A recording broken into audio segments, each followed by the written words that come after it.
ধরুন আপনি আরামে বসে চা খাচ্ছেন, পাশের বাড়িতে দুই ভদ্রলোক তর্ক শুরু করলো। আপনি ভাবলেন মানুষের ব্যক্তিগত ব্যাপার স্যাপার মানুষই সামলাক, কিন্তু মিনিট পাঁচেক পরে দেখলেন তর্ক থেমে গেছে। এখন উঠছে চেয়ার টেবিল, আর তারই একটা এসে আপনার জানালার কাঁচ ভেঙে দিল। তখনই বুঝতে পারলেন পৃথিবীতে নিরপেক্ষ বলে কিছু নেই, বিশেষ করে পাশের বাড়ি যদি মধ্যপ্রাচ্য হয়। ঠিক এই অবস্থাতেই এখন আছে তুরস্ক। ইরানকে কেন্দ্র করে যে যুদ্ধ শুরু হয়েছে সেটা শুধু ইরান বনাম ইসরায়েল বা আমেরিকার লড়াই না। তুরস্ক খুব ভালো করেই বুঝে গেছে এই আগুন যদি ছড়ায় তাহলে পরের ধোঁয়া তাদের ঘরেও ঢুকবে। রাজনীতিতে একটা প্রবাদ আছে, আগুন যখন লাগে তখন শুধু খড় পড়ে না, আশেপাশের গাছও শুকিয়ে যায়। মধ্যপ্রাচ্যের বর্তমান যুদ্ধ ঠিক সেই আগুনের মতো। শুরু হয়েছে ইরানকে ঘিরে, কিন্তু ধোঁয়া ইতোমধ্যে পৌঁছে গেছে তুরস্কের আকাশে। আজকের এক্সপ্লেইনার ঠিক সেই বিষয় নিয়েই। ইরানের পর কি তুরস্ক?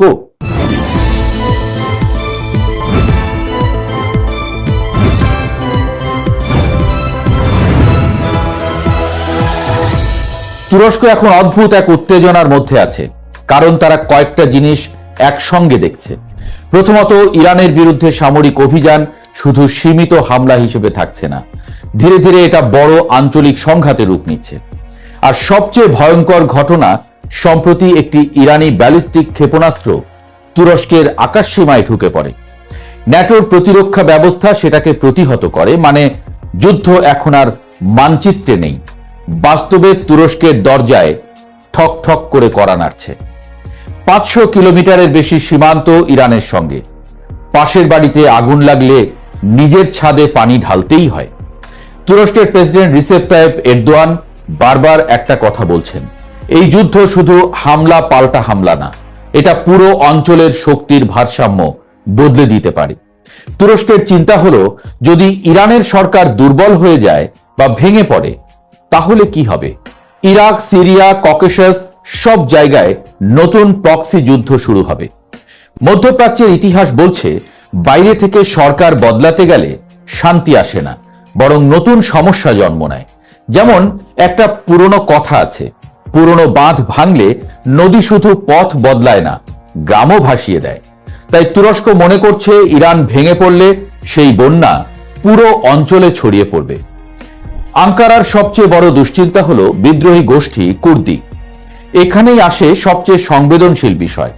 খবর এসেছে ওয়াশিংটন ইরানের বিরোধী গোষ্ঠীগুলোর সঙ্গে যোগাযোগের সম্ভাবনা নিয়ে আলোচনা করছে। এর মধ্যে কুর্দি গোষ্ঠীর কথাও আছে। এটা শুনেই তুরস্কের মাথায় পুরনো স্মৃতি ফিরে আসে। সিরিয়ায় যখন যুক্তরাষ্ট্র কুর্দি ঘনিষ্ঠ গোষ্ঠীর সঙ্গে কাজ করেছিল, তখন ন্যাটোর দুই মিত্র আমেরিকা আর তুরস্ক প্রায় মুখোমুখি অবস্থানে চলে গিয়েছিল। তুরস্কের কাছে কুর্দিস্তান ওয়ার্কার্স পার্টি শুধু রাজনৈতিক দল না, তুরস্কের জন্য নিরাপত্তা হুমকি। তাই তারা ভয় পাচ্ছে, ইরানকে দুর্বল করতে গিয়ে যদি আবার কুর্দি শক্তি বাড়ানো হয় তাহলে সেটা সরাসরি তুরস্কের ভেতরের স্থিতিশীলতাকে আঘাত করবে, মানে অন্যের যুদ্ধ নিজের ঘরের সমস্যা হয়ে যাবে। তাই এই যুদ্ধ থামানোর প্রচেষ্টা নিয়েছে প্রথমে তুরস্কই। তুরস্ক প্রকাশ্যে ইরানের উপরে হামলার নিন্দা করেছে, শুধু কূটনৈতিক ভাষায় না, বরং কঠোরভাবে। এরদোয়ান সরাসরি বলেছেন এটি আন্তর্জাতিক আইনের লঙ্ঘন। কিন্তু এখানে একটা গুরুত্বপূর্ণ বিষয় আছে, তুরস্ক ইরানকে ভালোবাসে বলে এই অবস্থান নিয়েছে এমনটা না, বরং তারা হিসাব করে দেখেছে ইরান দুর্বল হলে এই অঞ্চলে শক্তির ভারসাম্য ভেঙে যাবে, আর তখন নতুন শক্তির লড়াই শুরু হবে। তুরস্ক মনে করছে ভঙ্গুর ভারসাম্য থাকাই ভালো সম্পূর্ণ ধ্বংসের চেয়ে। আরেকটি বিষয়, যুদ্ধ মানেই পকেটে আগুন, আবার কারো পকেট ভারী।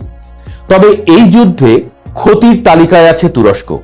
তুরস্ক বছরে প্রায় 50 বিলিয়ন ঘনমিটার গ্যাস আমদানি করে। জ্বালানির উপর তাদের নির্ভরতা অনেক বেশি। যদি হরমুজ প্রণালী এলাকায় যুদ্ধ বাড়ে, তেল এবং গ্যাসের দাম বাড়বে, আর তার মানে তুরস্কে মূল্যস্ফীতি, বাজার অস্থিরতা, রাজনৈতিক চাপ।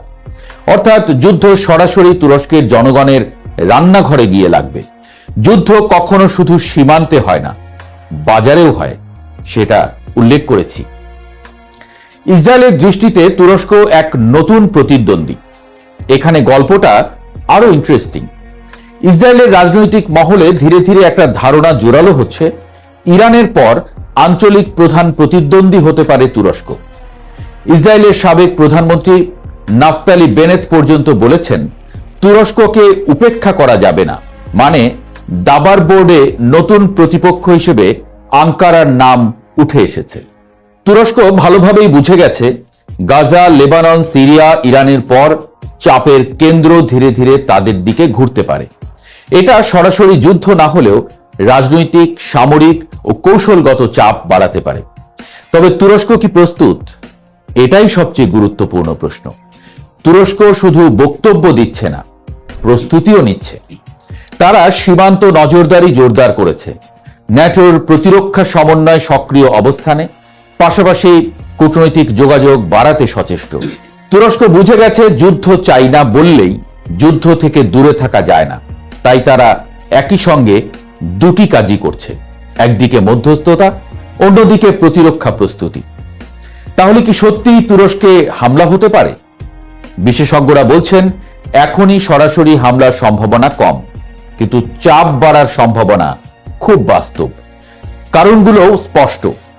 আঞ্চলিক শক্তির ভারসাম্য বদলাচ্ছে।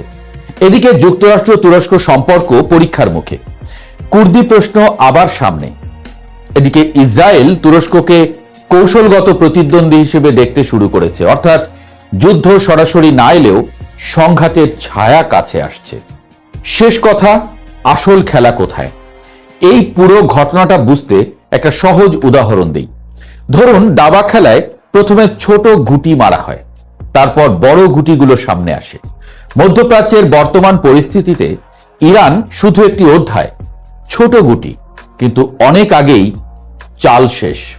তাই তুরস্ক ভাবছে পরের চাল কোথায় পড়বে।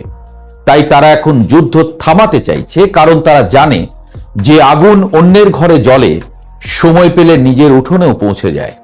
মধ্যপ্রাচ্যের রাজনীতি এখন ঠিক সেই আগুনের মতো, আর তুরস্ক দাঁড়িয়ে আছে আগুন আর নিজের বাড়ির মাঝখানে।